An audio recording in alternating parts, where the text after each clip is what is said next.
Hiya, time for a Bible break. We're ma- making our way now through this story of the story of Abram and the story of Sodom and Gomorrah. Now is where we've got to. So we're going to read from Genesis. We're going to read Genesis 19 today, verses 1 to 14. And as usual, I'm reading from the NIV. Here we go. Genesis 19. The two angels arrived at Sodom. Now, these are two of the three angels who appear to who visited Abram and Sarah and warned Abram of what was of the fate that was awaiting Sodom and Gomorrah. Don't ask me what's happened to the third angel, but two of the three arrive in Sodom in the evening. Still Genesis 19, verse 1. And Lot was sitting in the gateway of the city. When he saw them, he got up to meet them and bowed down with his face to the ground. My lords, he said, please turn aside to your servant's house. You can wash your feet and spend the night, and then go on your way early in the morning. No, they answered, we will spend the night in the square. But he insisted so strongly that they did go with him and entered his house. He prepared a meal for them, baking bread without yeast, and they ate. Before they had gone to bed, all the men from every part of the city of Sodom, both young and old, surrounded the house.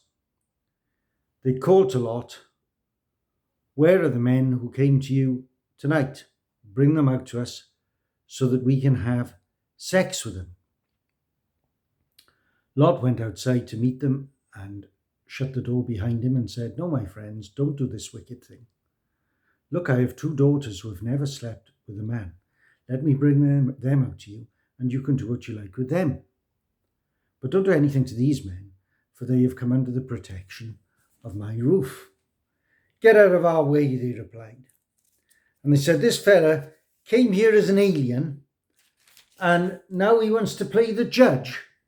We'll treat you worse than them. They kept bringing pressure on Lot and moved forward to break down the door.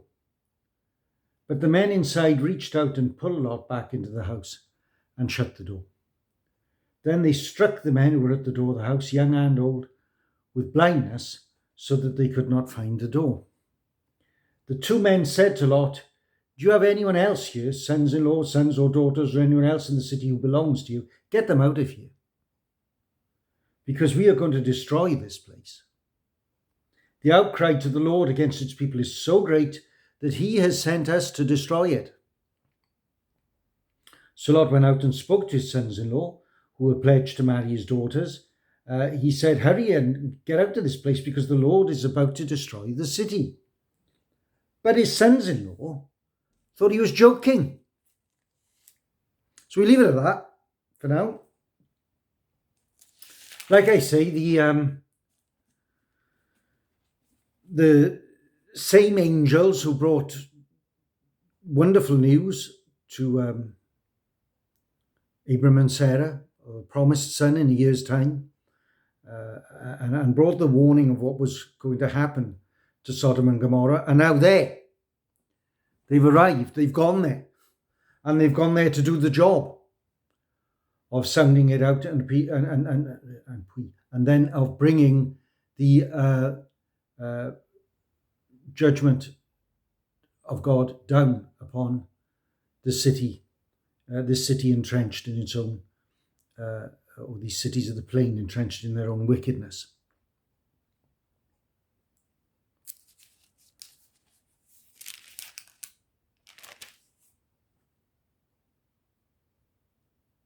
Now, let's take it step by step. First of all, we notice in the first 2 or 3 verses that Lot, thankfully, himself, has not gone the way of all the world.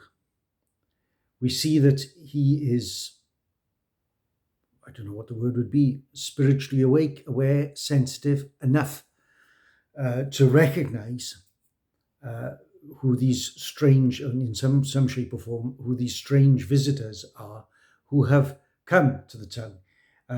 We're told that he himself was sitting in the gateway of the city. So that suggests to me, I don't want to read anything into this, but that suggests to me that he and it's clear later on in the story that, thank God, he was never fully integrated and always ready to leave. But there he is, there to welcome the visitors, as it turns out. And when I speak of this awareness and this sensitivity on his part, I'm not making this up. I don't see how else we can interpret the fact of Lot bowing down to these two, and again insisting that they, as Abram had done with them, Lot insists that they come to him and that they stay with him and that he extends his hospitality to them, and he wants them with him, not least, as becomes clear, for their own security, because it's quite clear that Lot knows a thing or two about the place where, unfortunately, he lives.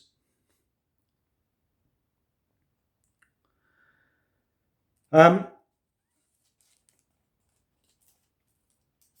there they are. They're at Lot, enjoying his hospitality, but in no time at all, the word has got out that there are some new visitors, newly arrived, at the town, and we are told that all men of the town here, both young and old, immediately surround Lot's house. Well, why do they do that? Well, because they want to take advantage of these men, these angels, these men, for their own sexual gratification. Bring them out to us so that we can have sex with them. They want to obviously violate them, rape them. A kind of gang rape. It looks like a town rape. Both the young and the old men, the young and the old, are all here, and they are so perverted that they want to vent all their perverted instincts and lusts, taking advantage of these new visitors. What they do not know, of course, is that by their insistence and their behaviour, they are basically just sealing their own fate in terms of the judgment which is going to be, as we will see, rain down upon them. There is something here which I cannot justify, so I'll just tell you that freely, straight up. I'll make one or two points about it, but I just say by way of introduction that this would not be to justify. I cannot justify the fact that it seems to me that, well, it doesn't seem to me, is what happens. Lot tells these ghastly perverts that if they will leave his visitors alone, he is so keen to protect them that if they will leave his visitors alone, he let two daughters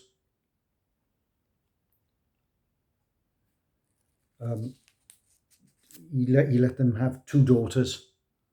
He put them outside so they can do what they like with them. Now, I'm not in any way, shape or form going to attempt to justify that suggestion on Lot's part. All I will say is that, thank God, it was only a suggestion. The daughters did stay firmly in the house.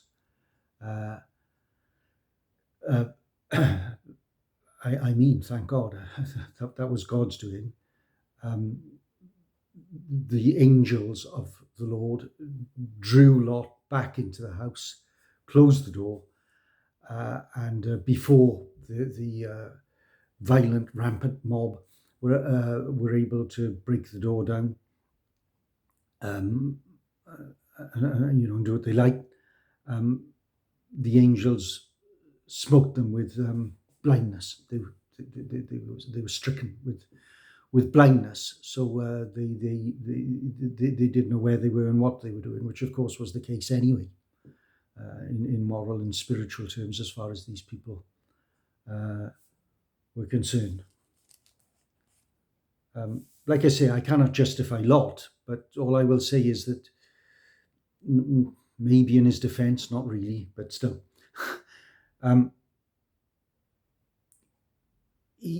As I've said, he had some understanding of the importance of these visitors.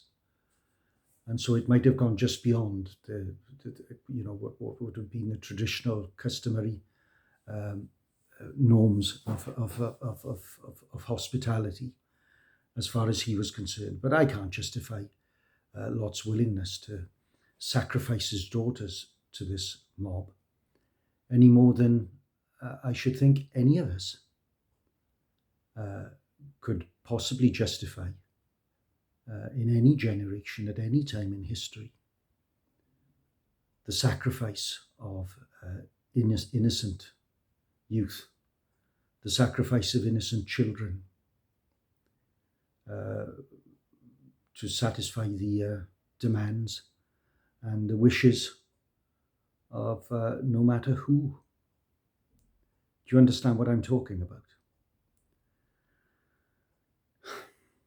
And as was the case here, so that is the warning that we must draw from this. That these men are going to be judged. I feel quite, I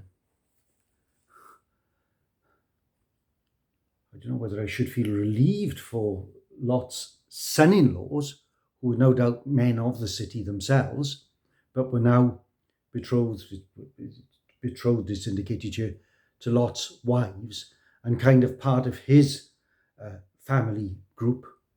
They themselves just laugh off Lot's warning to them that he himself has received, of course, from the angels, of the coming judgment. Whether they escaped with the rest of Lot's family, we shall see, I suppose. But they thought that Lot was joking. As Lot warned them, his own family this is, of the prospect of coming disaster and of coming judgment upon the city where they were living, they thought he was joking. They thought he was exaggerating. They thought he was having a laugh.